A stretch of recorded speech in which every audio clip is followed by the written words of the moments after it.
Hi, I'm Emily, And I'm Ashlyn.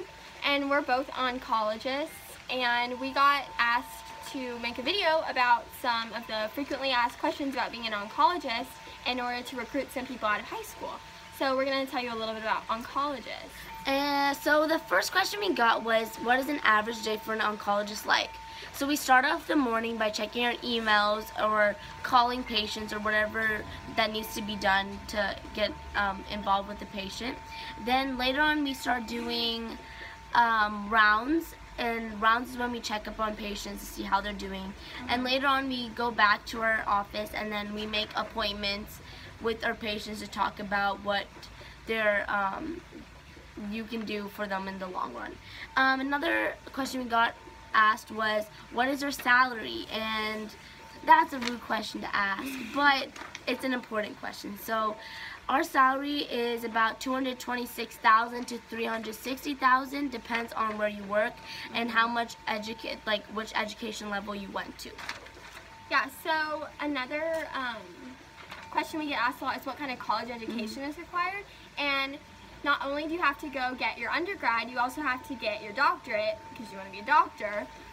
So usually schooling, you do your 4 years at a university, and then you go 4 more years in medical school, and then you do 3 to 8 years of residency before you can even become an oncologist. So it's a lot of extra schooling. So some of the top ranked schools are Johns Hopkins and the University of Maryland and Washington University and St. Louis. They're both all three of them are actually really good schools to go to. But in order to get into those schools, like any medical school, you have to take what's called the MCAT, and that is a medical test in order for you to get in, so that's really cool. And when you're in college, you also have to take certain, what's the word I'm looking for, classes. You have to take lots of certain classes in order to get your specialization and your certification. So some of the classes you have to take are lots of chemistry classes, organic chemistry, biology, physics, and then you might have to take more specialized classes in whatever branch you're going into. So you take a lot of classes on oncology, and math is also really important for oncologists too.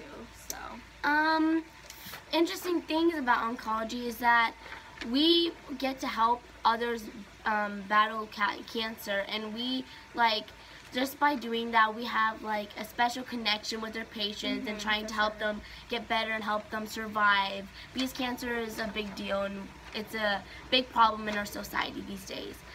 Another thing that's interesting is that you get to hear life-changing stories, and you get to experience it with them and get to be a part of their story. You get to be a part of their journey. You can also just hear really life-changing stories. So many stories have just impacted me in so many ways. There's also really a lot of different branches of oncology, so you can't really get bored doing it. There's so many different branches, like pediatrics, which is cancer in children, or medical oncology, or surgical oncology, or even radiation.